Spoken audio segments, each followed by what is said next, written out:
Déstockage Games. Bonjour à tous et bienvenue dans cette nouvelle vidéo. Aujourd'hui, j'ai l'honneur de vous présenter le Lee Enfield numéro 4 MK1 de chez Guegui.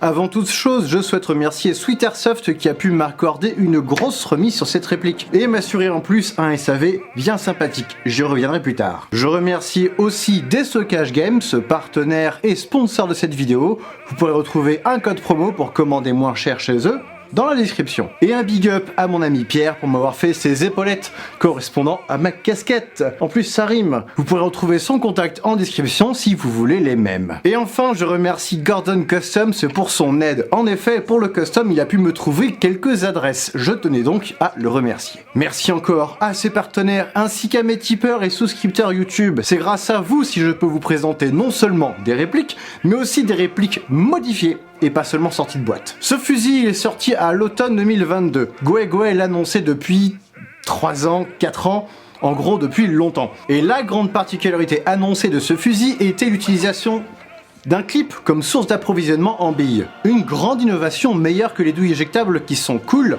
mais trop compliquées à utiliser sur le terrain. Bah oui, faut être réaliste sans trop l'être finalement en airsoft, c'est le monde à l'envers. Non mais sérieux, à l'époque les cartouches elles étaient tirées et on s'en foutait après des étuis qui étaient éjectés. Aujourd'hui vous ne pouvez pas faire d'airsoft avec des cartouches éjectables ni en forêt parce que vous allez les perdre, ni en ville parce que vous allez les abîmer en les faisant tomber à terre sur le bitume. Donc ici nous sommes sur un chargeur sous forme de clip en plastique qui peut contenir 10 billes à charger avec une petite chargette rapide qui est fournie dans le pack.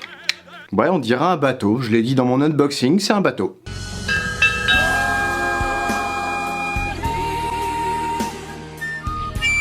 Ceci dit, à l'origine, comme on peut le voir sur cette vidéo publiée par Guegui, il était prévu que le clip contienne la charge de gaz à l'avant du clip et les billes étaient stockées à l'arrière. Et lorsqu'elles sont chambrées, les billes sont ramenées de l'arrière vers la chambre dans un couloir qui fait toute la longueur du clip. Ici, la charge de gaz, elle est dans la crosse. Donc les clips servent juste à contenir les billes. Mais du coup sur le prototype on pouvait aussi utiliser des chargeurs à la place des magasins, ce qui permettait d'avoir un modèle à lunettes, contrairement au modèle final, ici où c'est impossible d'avoir une version sniper, à moins d'approvisionner par le bas. Bon, cessons de parler du proto, revenons sur le modèle réel. Le pack contient la réplique, la chargette, 3 clips, et ça c'est cool, et une notice. Et dans la notice, on a tout un tas d'informations avec éclaté technique.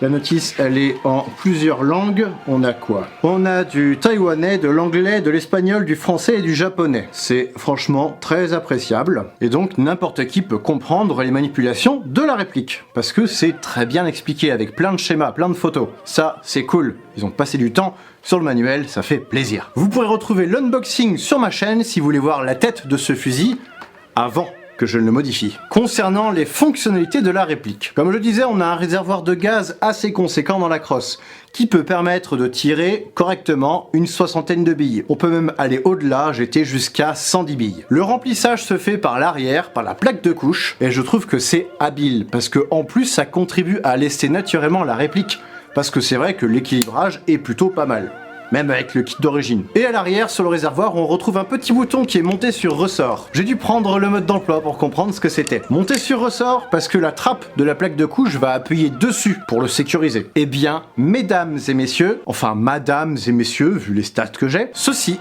est l'outil pour régler le hop-up. Et il est aimanté. Aimanté comme moi. Je suis tellement gros que j'attire tout corps vers mon centre de gravité. Et c'est pour ça que les rageux font que de dire que je suis un gros con, parce que je peux soulever leur gonzesse ou leur maman, suivant l'âge, juste en montrant mon torse. Parce que je suis une masse gravitationnelle.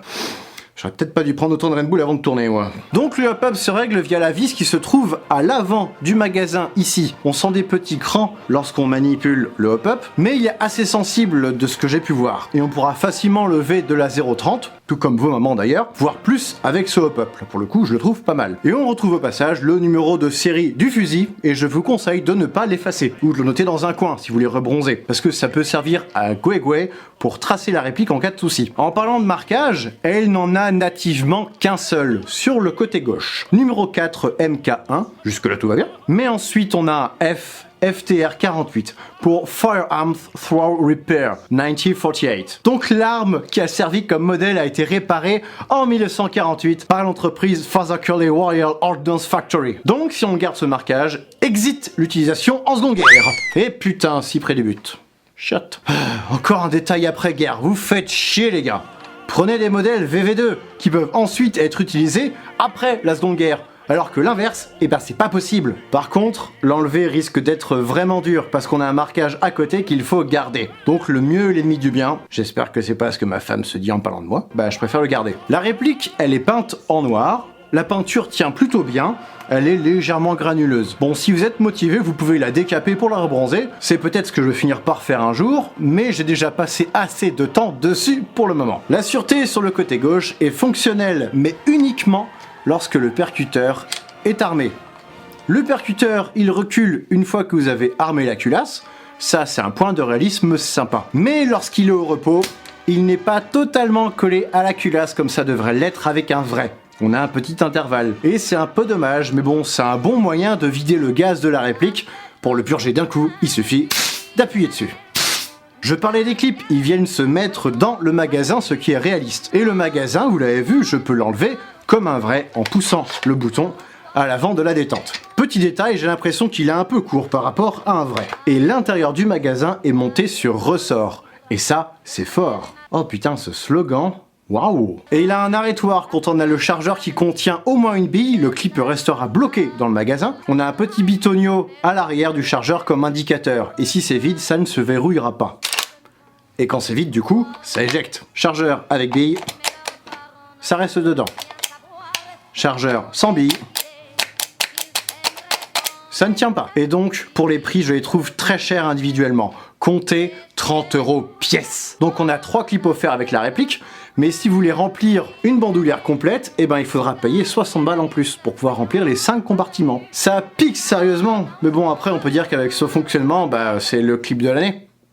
J'ai pu voir dans mes tests qu'il peut y avoir des ratés. C'est parce que l'arrêtoir ne ressortait pas alors que les clips étaient pleins de billes. Dans ce cas-là, faut pas tirer complètement la culasse en arrière pour éviter que le clip ne s'éjecte. Et j'ai pas d'autre solution en fait. Un petit problème là. Après ça saute. Il est plein.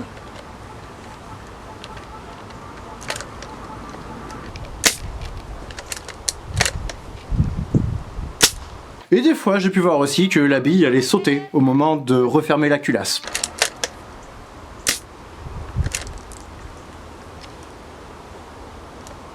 Elle veut pas rester captive, elle veut pas être tirée comme les autres, je ne sais pas, je ne peux pas l'expliquer. Ça peut surprendre un peu parce qu'en plus après on tire à vide. Et si vous voulez enlever le clip alors qu'il vous reste des billes, il faut ouvrir la culasse et appuyer sur le haut du clip pour qu'il s'éjecte par le haut. Ou enlever le magasin par le bas. Et faire la même manip. J'en parlais, pour charger les clips, il y a une grosse chargette livrée avec. Inconvénient, ça prend de la place, même si ça peut se rétracter. Avantage, les 3 clips fournis dans le pack, on peut les recharger à la suite, sans recharger la chargette parce qu'elle peut contenir 30 billes. Et du coup, on peut mettre la chargette dans les pouches de l'équipement pour que ce soit accessible facilement. Ou dans les poches. La culasse se démonte de manière réaliste. Tout d'abord, relevez la hausse, sinon ça passera pas. Il y a un petit bouton à presser sur le côté droit avant de reculer la culasse. Puis faire remonter l'extracteur à 90 degrés vers le haut et tirer vers l'arrière. Pour remettre la culasse en place, il faut viser dans le trou. Ça, messieurs, vous devriez savoir faire. Puis tournez l'extracteur vers le haut, et une fois l'extrémité de la culasse arrivée au niveau du petit bouton, on fait pivoter pour le réengager dans le rail. Puis on enferme la culasse. Vous pouvez charger un clip vide, de toute bille, mais il faudra appuyer dessus avant de refermer la culasse, vu que le ressort ne verrouille pas. La hausse, j'en parlais, elle peut être utilisée en mode visée rapide avec œilleton, mais aussi en mode tir de précision longue portée avec un curseur réglable à l'aide d'une vis sans fin sur le côté droit. On a quelques graduations sur la hausse, mais seulement de 300 à 800 yards. Et comme tout le matos de chez GG, il faut bien un petit truc en caoutchouc qui soit vert. Ici, c'est le joint hop-up. Bon, il est joint dans le réservoir, mais vous n'êtes pas censé y accéder si vous êtes une personne normalement constituée. La réplique n'est pas fournie avec une bretelle, donc je l'ai acheté de mon côté, et je l'ai blancoté. Je ne peux que vous conseiller d'en mettre une parce que le passant à l'arrière, il fait beaucoup de bruit. Enfin, avec une crosse creuse en plastique, on n'entend que ça. On vous entendra arriver de loin. Avec une bretelle, au moins, ça évite que ça tape trop sur la crosse. Comme je disais, la réplique n'a qu'un marquage. J'en ai donc rajouté un autre sur le côté gauche de la réplique, ici, un sur l'extracteur, ici, et sur le levier de culasse, ici. J'ai utilisé des chiffres et des lettres de 2 mm pour le levier de culasse, et tous les autres sont en 4 mm. À savoir aussi que sur les bois originaux que j'ai mis, il y a des marquages. Et j'y ai pas touché, c'était déjà d'origine. L'avant du canon comporte des petits ergots et une baïonnette originale, peut passer dessus sans adaptation. Mais évidemment, je ne peux que vous recommander de prendre une baïonnette en impression 3D, de chez 419 là par exemple, parce que ça c'est dangereux. Putain! Maintenant, je vais demander à tous les collectionneurs et reconstitueurs de quitter cette vidéo. Ouais? Vous avez bien entendu. Oui, vous m'avez déjà donné votre vue, c'est parfait. Mais pour votre santé mentale et votre sécurité, partez maintenant. Voilà, on est contre Airsofter. D'origine, la crosse, elle était comme ça. En plastique. Oui, c'est la grosse déception de cette réplique. À l'IWA 2019, ils avaient vendu du rêve avec une crosse en bois. Mais finalement, c'est la crosse plastique que j'ai toujours en pièces de rechange qui est distribuée. Bon, ça me faisait une très bonne raison de le modifier, hein, on va pas se le mentir. Mais pour une réplique déjà à 500 €, ça pique un peu. Ça pique même beaucoup. Pour 500 €, j'avais acheté le Springfield de la même marque avec la lunette et une jolie crosse en bois. Ici on a la réplique seule, avec une crosse en plastique. Le plastique c'est fantastique, peut-être, mais le bois on ne veut que ça. Et pour le poids, j'ai fait la connerie de ne pas peser le fusil avant de changer la crosse. Et vu comment j'ai galéré pour l'installer, je ne veux pas l'enlever juste pour une info qu'on peut trouver sur internet. On serait donc à 3,6 kg avec la crosse plastique, contre 3,6 kg avec le bois original adapté. Hein? Quoi? Oui, le plastique d'origine, il est lesté, même si la crosse, elle est creuse. D'ailleurs, pour la rendre solide, ils ont mis un renfort à l'arrière, renfort métallique qui maintient finalement la plaque de couche. Et on a aussi un renfort ici. Et maintenant que j'ai adapté une vraie crosse dessus, eh bien je suis emmerdé, parce que la crosse que j'ai mise, elle est plus longue que celle de la réplique. Parce que c'est un modèle long, comme indiqué par le L sur le dessus de la crosse. Putain, l'air d'un con Jean-Pierre. Oui, parce que maintenant on est à 1,15 m en longueur totale avec cette crosse, contre 1,11 m d'origine. Pour une fois que je parle de la longueur d'une réplique, d'habitude j'en parle pas pour que personne ne puisse vouloir comparer à qui est la plus longue. Autre problème avec cette crosse plus profonde, il me faut une rallonge pour remplir en gaz, parce qu'aucune bouteille n'est assez fine pour pouvoir passer dedans. Trop large. Je connais que trop bien ce problème. D'ailleurs, je remercie la fabrique Airsoft pour le tuyau. Oui, pour le tuyau physique. C'est eux qui m'ont offert la rallonge. Mais du coup, j'ai dû creuser 4 cm de plus que si j'avais eu une crosse classique. Bon, elle a un joli marquage FR. J'ai demandé à des connaissances que ça pouvait être, et c'est pas réglementaire. Donc peut-être un marquage type initial. Je peux être François Ruffin. Pour changer la crosse, il m'a fallu déjà commander les pièces. Je remercie Gordon Custom qui a pu me donner des liens de différentes boutiques. Par contre, je ne peux que vous conseiller de tout commander en même temps, histoire de faire un tir groupé sur les frais de port et les frais de douane. J'ai tout commandé à des endroits différents, et j'ai payé 200 € de pièces, pour 100 € de frais de port et de douane. Le pire, ça a été la plaque de couche que j'ai commandée. 10 € sur eBay, mais 10 € de frais de port d'Angleterre.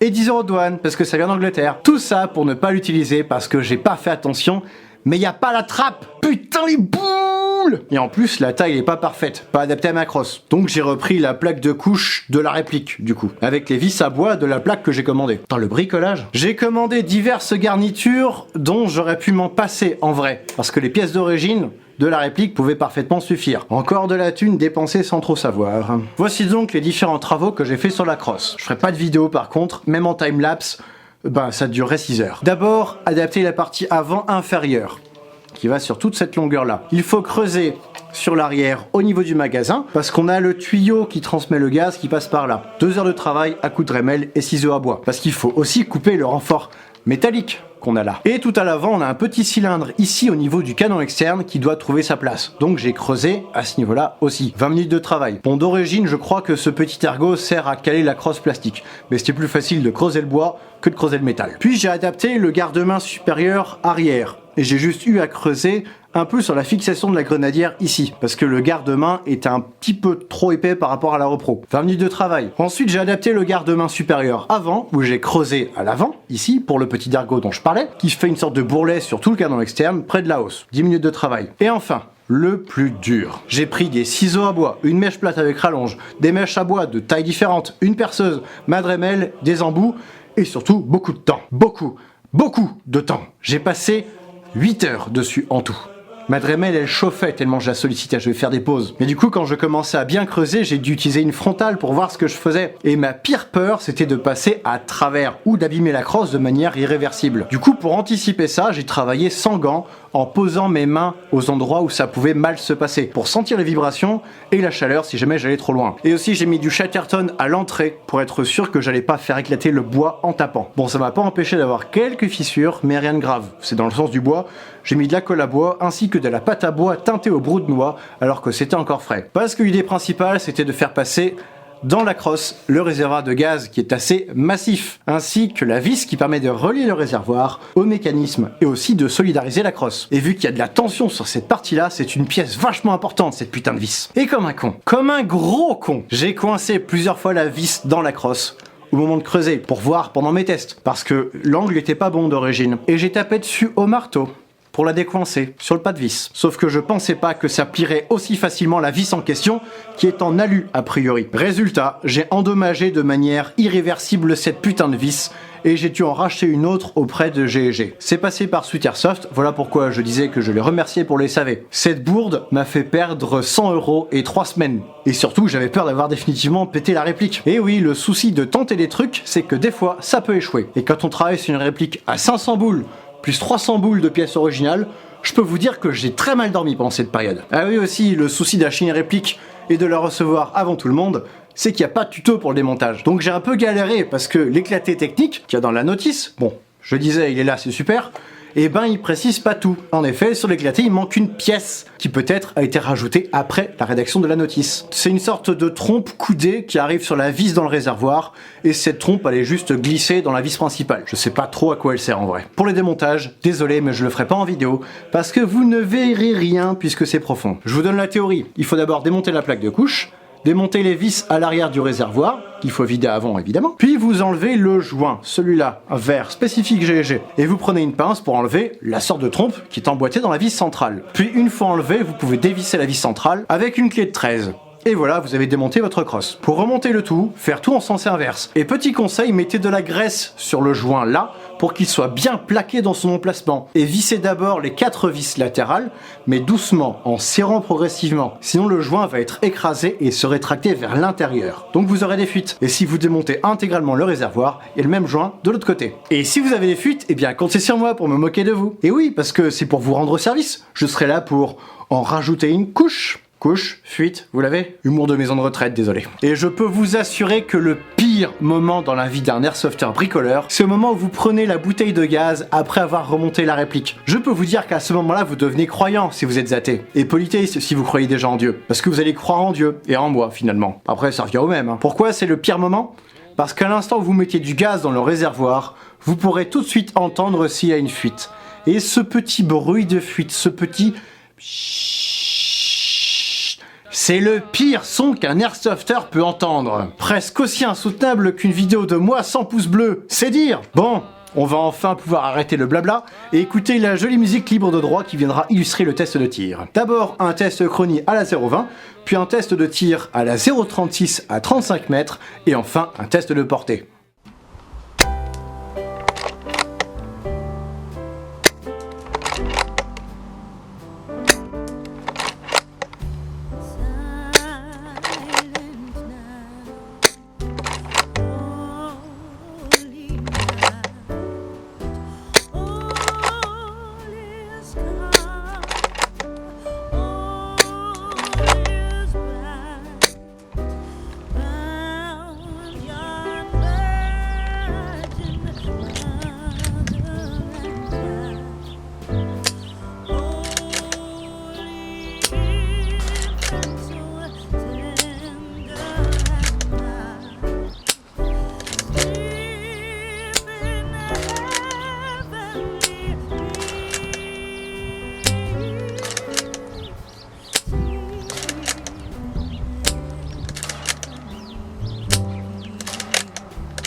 on peut voir au test chronique que eh ben, c'est pas fameux pour un fusil. J'ai demandé à G&G, ils m'ont répondu qu'en fait, il y a 2 culasses différentes avec 2 puissances. Sweet Airsoft n'a reçu que des répliques avec culasse à 300 fps. Bon, je les atteins pas, hein. Et j'ai pu voir que d'autres boutiques à Hong Kong avaient reçu des culasses à 400 fps. La mienne est identifiée avec un joli 1,4 sur le dessous, imprimé proprement. Bon, j'ai essayé de jouer avec l'enfoncement du percuteur sur la vis de l'arrière là, on peut gagner quelques FPS, mais c'est vraiment pas fameux. Et je suis sûr que ce n'est pas ma modif de bois qui provoque une puissance aussi faible, hein, sûr et certain. Donc faites attention au moment où vous commandez la version qui tape fort si votre pays vous l'autorise. Et on a pu voir que le hop-up, il était très sensible.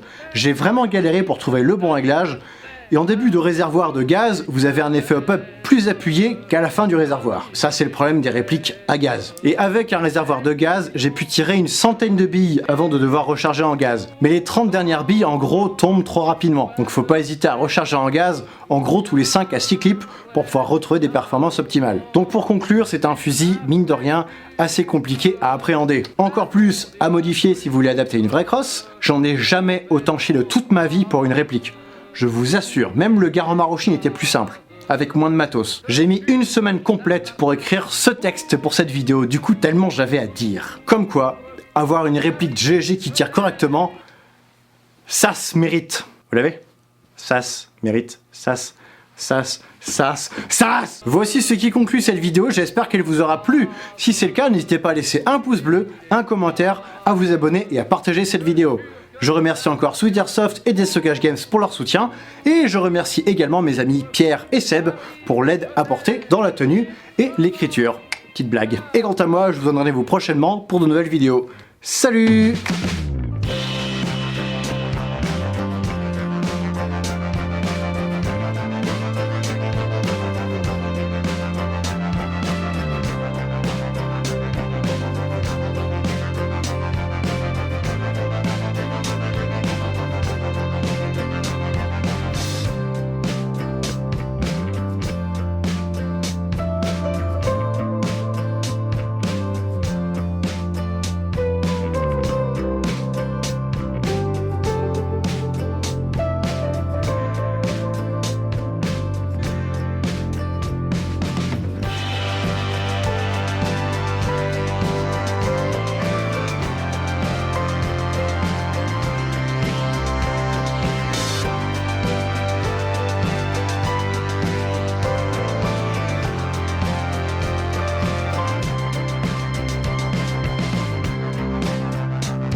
Je vais tenter d'enlever ça sans tout faire tomber.